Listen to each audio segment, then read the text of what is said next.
Welcome to B2B Revenue Leaders. I'm your host, Dustin Tizik. As always, B2B Revenue Leaders is brought to you by Testimonial Hero. Testimonial Hero helps you get more out of your best customer stories by creating customer video micro content for your entire buyer's journey and enabling your customers to sell for you. On this episode, I'm joined by Ashley McAlpin, who is the head of marketing at Rockerbox, and we're going to be discussing how funded marketers can and should be thinking a bit more bootstrapped in 2023. Hey, Ashley, welcome to the show. Hey, thanks for having me. So we're going to be talking about a few big topics. So 2023 is one, maybe what to expect. We're going to take our best guess. But I'm really excited to talk about is how companies can be more bootstrapped. And there is this switch in the industry, not industry, everywhere, to profitability and away from this, let's blow a bunch of money and hope we grow a ton. So before we get into that, big question out the gate, what do you see in 2023 for sales and marketing? Yeah, that's a great question. And I think, so looking at 2023, kind of through the landscape of the end of 2022, I think that, we're coming out of this like peak season for marketing and sales, right? Where like everything was great for a while. Everything was like a lot easier than it had been. And as a bootstrap marketer, like that was wonderful, but we're kind of coming to this head and it's like, okay, wait, people aren't purchasing as rapidly as they were before. Companies aren't spending as much as they were before. And so like, what does that mean? And I think that it means two things. Like if I had to make a prediction for 2023, it would be that moving into this year, we're going to see retention and expansion as like the key growth levers for any company, especially in the B2B SaaS space. I think across the board, not seeing like people are very cautious in adopting new technology. If that's what you're selling, like they're not jumping into all of these new things. They've either made a decision already at the end of last year or earlier in the year last year that they were going to invest in new technology. And so they're already kind of deep into that purchase path, or they're being really, really cautious. And if you have something that's absolutely needed, then great, you're in a much better position, right? If you do something that's going to really help people make better decisions, spend smarter, whatever, great position to be in. But if you're not, then I think we really have to take a step back and look at the people who are already paying us, like the people who are already customers, and figure out how do we make them happier? How do we make them, how do we extend their lifetime as a customer? And ultimately, is there a way that we can get them to expand into the product, into more areas of their businesses, things like that? So I think we're going to see a shift where like historically that might have been something that customer success was really focused on, right? Like focused on expansion and focused on retention and like some of those revenue numbers that fall under like the CS wheelhouse. I think you're going to see more marketing leaders and sales leaders and revenue leaders and ultimately the C-suite taking a little bit more interest into those metrics and starting to divide the responsibility across different revenue teams in a way that was more traditionally like heavily lenient on the CS team. Yeah, I think that's accurate in my world as well, and how we're thinking about it on the retention side. It's just so much easier to close business from someone who's bought from you before. Yeah. Right. So it's funny you mentioned the CS side. Like I'm actually hiring a CS lead who trying to find a unicorn, part sales, part marketing, part CS, who can think that full funnel just because it's so important right now. So, and the thing I'm going to throw my guess out there as well. So one thing, and you kind of hinted at it, so I think we're on the same page, is people being cautious. It feels like everyone I talk to budgeted annually, but purposely lowballed Q1. And they're being like extra careful and a little stingy in Q1.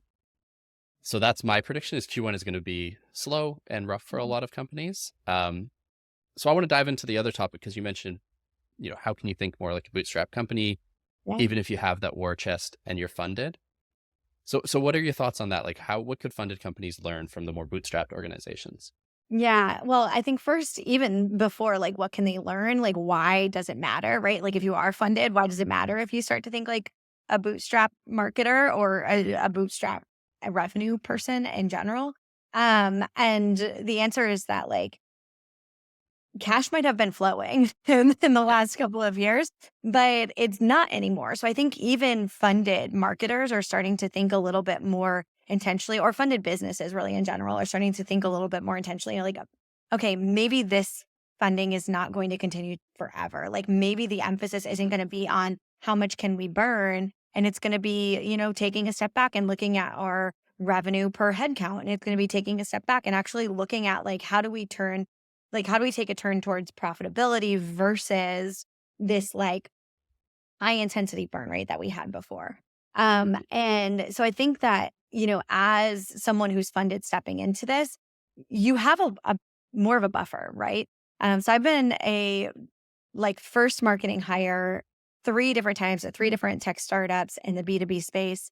All 3 of them have been bootstrapped.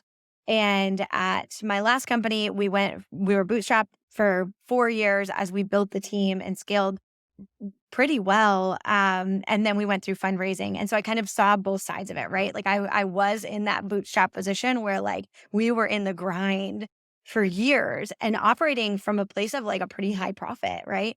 To going through fundraising and having this kind of shift in mentality where we brought on investors and investors looked at everything differently. And it was honestly a little bit of a culture shock for me because, though it was my second startup kind of in this position, the first startup I exited before we brought on fundraising. And so it was like, I hadn't been through this scenario where like, how do I think about this now as a funded leader? Like, what are my priorities? And I realized pretty quickly that like the way I would think about things and kind of as conservative as I had to be in making spending decisions, all of that shifted when we went through fundraising and had investors because it was no longer like, can I prove the value before I make this investment? And it was more like speed to investment. And if it doesn't work, like it's fine, we'll try again. And like there's some real benefits there, right? Like you get to try so many new channels that maybe are historically more expensive than if you're a bootstrap marketer. You don't have the luxury of testing it without knowing you're at least going to get some kind of return, right? And so I think as funded businesses are kind of starting to think from a more bootstrap mindset, one of the things that's going to start happening is that you're going to see a lot more people testing smaller channels, right? So lower investment things like influencer relationships, newsletters, like micro influencers. Those I think we're going to see take a huge influx when all of these companies are starting to think like, okay, I have $100,000 to spend, but I can't risk to your point, putting a plane up in the sky, right? That I need to get the most out of that $100,000. So what am I going to do? Maybe I can spend $1,000 on each of these 100 different initiatives and see where we get. And so I think we're going to see a lot more of that. And it's something that I think funded marketers specifically can learn a lot from, right? That you can test multiple channels really efficiently without doing it at scale. And I think that sometimes, especially for a funded marketer, it's easy to be like, okay, to test this channel, I need to test it significantly. Like I need to test it significantly. But what I've learned as a bootstrap marketer is that really I can tell whether or not a channel is going to work with a pretty low investment. And I do that a lot of the time by leaning on the people around me and starting to really lean into community and partnerships. And I think like all of these things kind of tie together into this like macroeconomic space that we're in, where we're going to see companies be way more efficient with the resources that they have, lean together a lot more than we have in the past. I'm not looking at, as a bootstrap marketer, I'm not looking at lateral tech companies as other people who are going after the same dollar that I'm going after, even if we don't do the same thing. I'm looking at them as a resource to swim further and to get further and to get into more hands and to build more brand equity quicker. And I don't think that that's something that has always been as, as leveraged when you don't have to, right? Like if you have the resources to do something yourself, why would you bring in other partners? But maybe we start shifting that narrative a little bit and say like, how can we as organizations, we're all servicing the same person, how can we go together to build that brand equity together and get them to make a decision that's better for all of us? And so I think that's one of the biggest things I see in this kind of shift away from burning and large investments and kind of doing everything on your own and spending your money and like hiring a lot of people to do things versus this like scrappy, let's do it together. Let's see how far our resources can get kind of mentality that a lot of bootstrap marketers have. Yeah, and I like it disperses the risk a little bit and it gets you Yeah. the data points quicker. Because like you said, you can do a test for relatively cheap depending on the channel. But you might not get enough data back right away, right? So I Right. think that's where the community comes in. I'd love your thoughts though on, you said you can test pretty quick, get an idea, is this channel going to work, and then double down. I feel like that's getting harder and harder with the whole attribution. Is it real? Is it not? What's real? What's not scenario out there? So how much of this is more, gut and leaning on the community and that side of things? Yeah, that's a good point. I think it's a little bit it's a mix, right? I Attribution is really important.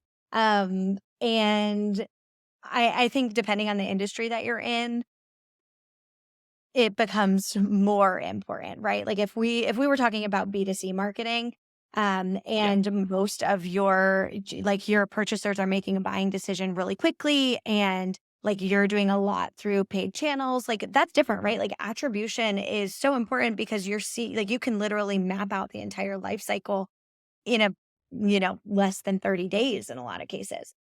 But if you're talking about a B2B SaaS company and maybe your sales cycle is 120 days and increasing, right? Like I know we already talked about predictions, but another prediction is that this year, I think sales cycles are getting a lot longer. And I don't mean by like a week, I mean by like months. And so if we're talking about these like really extended and prolonged sales cycles, depending on what your ACV is, right? Like if your ACV is higher, it's going to be longer. If it's lower, it might be shorter. It might even get shorter. Um, but I think when we're talking about this like long sales cycle, we have a lot of issues with attribution, right? Like we have windows that close. Like we only have 120 days of data. What happens when we get Yeah. beyond that? Like if we only get 90 days of data from Google Analytics, like what do we do when we get outside of that? Um, and so I think like from my position, when I'm looking at different investments, one of the things I'm doing is that I am making sure that I have attribution set up so that I can track things as best of like to the best of my ability, make sure you're using UTMs, like things that are like really common sense, but sometimes we forget them altogether. Hmm. Make sure you're doing that, right? Like make sure you at least have like some semblance of a story.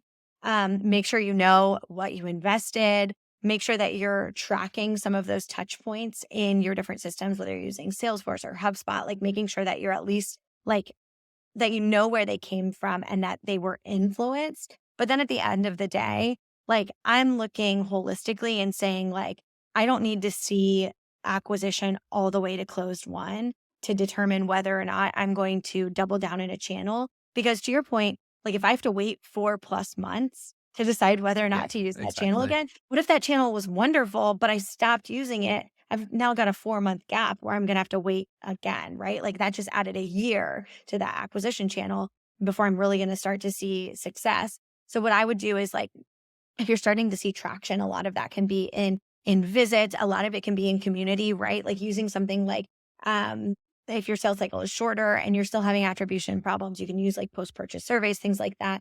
But like really just listening and making sure you're at least getting in front of the right people. I think that's a huge indicator for me. Like if I'm talking to an influencer or looking at a newsletter to sponsor, I ask them exactly who it's going to. I want to see the right brands. I want to see the right titles. I want to see the right names. And then I want to try to validate that with the community and see if the community is actually reading that newsletter. And if they are, I know that the equity that I'm building there is probably going to be high enough that I'm going to be able to see a return once I get into that attribution window when my deals start to close. And again, that gets harder the longer your sales cycle is. And it's one of the Yeah. reasons that I think a lot of like B2B marketers specifically have this like love-hate relationship with attribution. Like, I want to know every single one of my dollars. I want to know what it made me in return. But the reality is, I'm going to have to wait 6 months to find out. And so I Yeah. can't stop spending while I wait for that data. And so I'm going to do everything I can to like pull little strings and like then use that kind of gut feeling. Like, do I think that have there been little indicators? Has our website traffic been higher, even if I can't tie it back to that one thing? Did I see more interest at a different event that we went to? after we teased it here? Like, am I hearing a little bit more social chatter? Like, are all of these things kind of creating this halo effect where I'm like, okay, something worked there. I'm going to continue to press into it. And then as you press into that investment, you start to see whether or not that was the right call, right? And I also think the type of investment matters too. Doing a lot more with like micro events is something that I'm really pushing into this year. And I think we think of events and we think like the Dreamforce of the world, right? Where Yeah. I used to operate, my last company was really big in the Salesforce ecosystem. And, we would spend a lot of money at Dreamforce every year. And now kind of taking a step back into this like bootstrapped, like we're in this growing phase. I couldn't imagine spending that volume of money on one event. I'm saying like, even if there is this like, we operate in the B2C space. So even if there is like these great like Commerce Next or e-tail events, like these like huge events, instead of saying like, oh, we're going to go and sponsor all of those, I'm thinking like, okay, what can I do to get the core group of people I wanted to reach at those events into a room with us to add value to them alone in a way that's really exclusive, community driven, and valuable to them, and it'll cost a fraction of the money. And so that's kind of how we're like changing, like shifting that mentality. And something like that, you're going to know about the return immediately, right? You're going to know, were you able to get a hold of those brands that you wanted to be present? Were you able to get the right person in the room? Did they attend the event? And if they did, how did the conversation go? And so we're kind of looking at balancing too between these like long tail top of funnel acquisition channels and these more, I'd say like mid to low funnel decision-making conversion type events that we see as like really adding value to that end person, like that end decision maker. Nice. I like the, you know, I'm going to oversimplify what you said, but the point about getting your message in front of the right audience consistently and just the value of that, even if you can't measure it. So, there's the parallels that you mentioned, the event side. I've seen companies have great success with, instead of spending 100 grand on a booth, they rent out a restaurant and invite their like prime ICP and spend Yeah, 3 hours with them. Way better use of money, in my opinion. way better. And same And thing on LinkedIn probably a ads. fraction of the cost, right? To rent Oh, out a for whole sure. restaurant is going to cost you 100 grand. So Yeah, some of those booth setups, I'm jealous because they look so cool, but my bootstrapped heart hurts when I see it a little bit. same, same. Yeah, and I was going to say, just on the LinkedIn ad side, like one of the ways we're measuring it is the LinkedIn data is actually pretty good. Like which companies have interacted with your ads, which ones have clicked to your website. So, we're measuring that and seeing how many of those companies we can bring in, be it through that channel or another. So, I have my 8,000 companies. Are they interacting with the ads? Are they then requesting a call at some point from another channel? And I'm counting that as influenced roughly, right? Like I'll never know Yeah. for sure. Yeah. I Yeah. just know they looked at it and saw it. But I do like that switch of having a bit more gut while also having the attribution side, right? Yeah. Yeah. Absolutely. And you mentioned the I don't have the answer to this, which is why I'm going to ask you, because I think we're all struggling with it. On the longer sales cycle side, I think isolating that to, oh, that's a sales problem, is the wrong approach. Yeah. But I'd love your thoughts there on, what marketing or other departments can do to really help close that gap, or at least stay top of Mhm. mind. Yeah. No, that's a good point. And yeah, it's absolutely not a sales problem. I would argue that most of the things we're facing is not any department's problem, right? Like this is a reflection of macroeconomic trends and things that are influencing way beyond any department leader or department executor can like actually like influence dramatically. But one of the things that I'm doing to make sure that we're supporting the sales team as the sales cycles extend, sales enablement is really big, making sure that like any of the questions that might be asked, that we're answering them up front. We're trying to increase the marketing touch points during this period of time where like historically, maybe if our sales cycle is less than, 50 days, once they kind of get into a rhythm where they're actively talking to a seller, marketing can back off a little bit, right? Like we can Yeah. focus more on that top of funnel and kind of touching back to like my first prediction where retention and expansion become most important in the same way.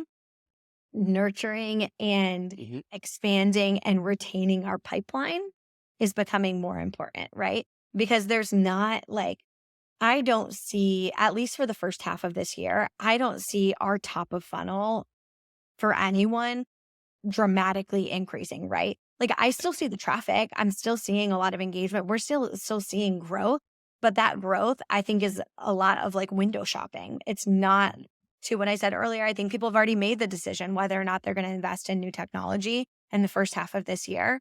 And so you either missed that boat or like they're here, they're already here. And so like one thing that we're doing is making sure that everybody who's actively in our pipeline, that they're seeing Rockerbox all the time, that's top of mind for them. We're making sure that we're getting into those communities that they're already in versus trying to focus on like, how do I get in front of this like whole new group of people that have never heard of us before? I'm focusing on how do I make sure that our brand equity and our brand credibility is so high that all of these people who have already started thinking about us, they know that we are the choice. They know that this is the option that they need to choose. And that in turn helps the sales team to be able to better navigate those deals and navigate some of like the more intensity that's being placed on them. I honestly think it's harder for sellers in these periods where sales cycles get longer because there's more cooks in the kitchen. Like there are more Yeah. people who are like on the buying end who like want to ask all these questions that they maybe were never even involved in the sales cycle before.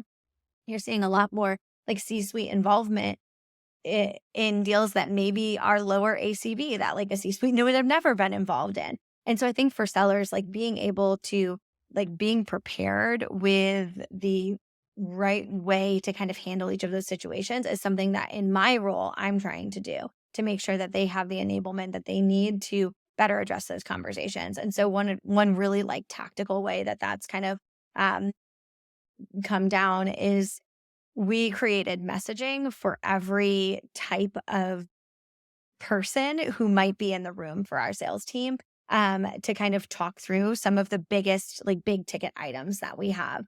And that's something you might say, like, oh, well, why didn't you have that already? Well, we have brand messaging and we had like our normal talk tracks that the sales team is used to. But as we start adding all of these additional people into the room, maybe those tracks don't work as well, or they weren't recession minded. And so now we're talking more about like how does Rockerbox help you right now actually spend smarter and get more out of your money? Whereas before we maybe were talking about like how can you spend more with Rockerbox? Like how does marketing attribution help you scale your spend? Now we're talking about like marketing attribution. Yes, it does help you scale your spend when you know what's working, but it also can help you scale back on your spend. It also can help you cut channels that aren't working. It also can help you test in a way that's smarter so that you know immediately, what's working and you can make a better decision. And we're seeing more, financial leaders on the call. We're seeing more people who are more invested in different parts of our product specifically. And I think lots of companies are seeing that, right? So even outside of what we do, there are a bunch of people who are invested in how you're spending money now. And so as a salesperson, making sure that you're asking your marketing team for positioning around each of those personas is really Mhm. important. And then making sure as a marketing leader that I am touching all of those people that maybe were outside of like what we would have considered our ICP in our sales cycle and more of like an ABM or like ABX type play. Yeah, I think that is a really good point for two reasons. One is, like you said, there's more people who are going to be involved. So be it the CFO or Um, who knows who it is, maybe someone on the sales side. So I think that part's super important as well. Um, but also just the staying top of mind in general. Like there's only so many check-in emails a salesperson can send over a 6-month yeah, sales cycle, right? yeah, They need marketing's help through different channels, in my opinion. yeah, Um, because I am guilty of that, which I feel bad about because, I manage the sales team here, but I will have a demo sometimes and I'm like, I'm not going to do this for 6 months. Like I just wanted to kick the tires and see. And then I just get those checking in emails. I get those checking in emails and then it's noise and like it disappears, right? yeah. So that anything marketing can do there to stay top of mind, I think is super important. And then I guess one other thing to ask about is a lot of this stuff is longer term ish, right? Especially on the new business side, more than the retention side. Yeah. Um, but funded companies always have added pressure, in my opinion, right? They have goals, they have valuation that they're trying to live up to. What's the story there? Like, how can marketers navigate that and do those long-term things while still focusing on trying to get as close as they can to those goals? Yeah, that's a good question. And I think, honestly, yes, I do think that there's that added pressure for funded companies. But I also think it's something that bootstrap leaders are feeling too, right? Because we have all of these like longer term plays and like, especially when the sales cycle is so long, it's like, okay, well, what are we doing to like, how can we feel this right now? And what I found is that doing more of those like micro events, doing more like community based things, like those do have a more immediate return Yeah. where you can see really quickly the equity that you're building. Um, and some of it, unfortunately, like you can't just do one thing, right?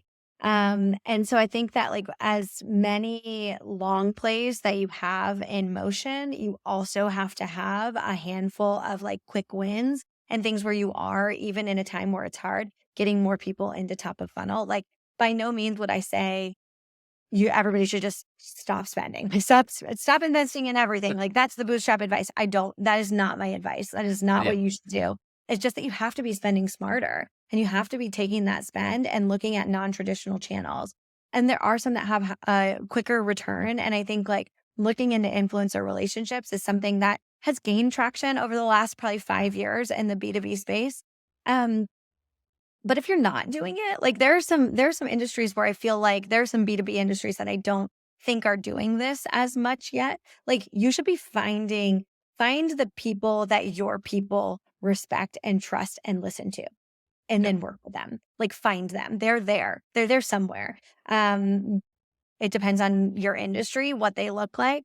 But getting in with them, I find is usually like a much quicker, like, especially if you can find like a mid-level micro influencer, um, getting in with them is pretty quick. It's pretty easy. It's pretty immediate. Usually you can, I have sponsored newsletters in as little as a week, right? Like I reach out Mhm. and then a week later we're all over their newsletter. Um, like those are things that get you in front of people immediately and you can actually see like whether or not that worked. I also think like those micro events and investing in like kind of getting some of your people together are important. And that might seem like a bigger investment, but it really doesn't have to be, right? Identify 5 accounts that you want, find the right person at each of those accounts, invite them to a dinner, book out a space, and just have it be a networking time or like have a topic. We've been doing this recently where we like have a topic that we want to talk through and we invite all these people to talk through this topic that's really timely for them. And we're getting great feedback. We're getting great attendance because everybody's navigating this at the same time. Yeah. So whether like if you're selling to other businesses, they're in the throes of this too. And so the more that you can do to help support them, the more you're going to be top of mind and the more you're going to see those relationships kind of come to life. And ultimately, if you tie that topic back into what you do, you're going to see more people invest in your product. And so I think it is like this balance. I'm focusing really heavily on like making sure that the people, like I said, in our existing pipeline are seeing us, that they're aware of us, that we're in the channels that they're in, that we're in the communities that they're in, that their friends are talking about us, that like that we're everywhere. And at the same time, I'm trying to sponsor newsletters and get in front of people who maybe we were just kind of like on their peripheral vision and make sure we're at least getting in front of them. Because even if they're just window shopping right now, eventually they're going to need to purchase. And I know that if our positioning and our value prop is strong enough, I know that our product is necessary, valuable, and useful to someone, especially in an economic downturn. And so the more that that comes through and the way that we're speaking to our prospects and even our customers, the better that is. So I think there's like a couple things there. First, you have to figure out if you're adding value during this time, right? Like I think there no longer is room for fluffy technology. And so if you are selling a technology and it doesn't actually serve a purpose and you've just been like operating in smoke and mirrors, you're going to have a really hard time getting through this year. And so I would make sure that that's not the case. But then beyond that, if you do have a good product and you have focus on like a product market fit and you really do have a value proposition that should resonate, make sure that that's clear and then go get in front of those people. Yeah. So I think thank you for simplifying that so much because it helps to break it down that way, right? And the thing I like, there's a lot of those tests, years ago, I think some people would write off as, oh, that's small. Oh, it's a brand play. Let's just pour money into Google Ads. Yeah. And that kind of worked more back in the day. And people wouldn't blink an eye at a 5 grand, 10 grand ads test. But, take that 5 grand, sponsor a podcast, sponsor a newsletter, an event, like you said. That's an approach we're looking into more as well. Especially we sell to marketers and salespeople. So they are, in my opinion, very community driven, maybe more so than others. So I think all great advice. I know you post a lot about this and more on LinkedIn. So if our listeners want to learn more, follow along, reach out, what's the best way to get in touch with you? Yeah, definitely find me on LinkedIn, Ashley McAlpin. I'd love to chat. Cool. Awesome. So I'll include your LinkedIn in the description. Thanks again for joining me. I enjoyed that. Yeah, thanks for everything. Thanks for joining me for this episode. My big takeaway here is, really just around spending smarter and looking at taking some of that spend that is maybe underperforming in traditional channels and moving it to some non-traditional ones. Especially micro events and the whole influencer marketing side, as Ashley pointed out, they often have a quicker return while also, being that deposit into the long-term play. And overall, I just love the advice of simplifying it down to finding where the people your audience listens to are, and then working with them to amplify your message. As always, if you enjoyed the episode, go ahead and click subscribe where you listen to your podcasts, and we will be back every Tuesday with a new episode.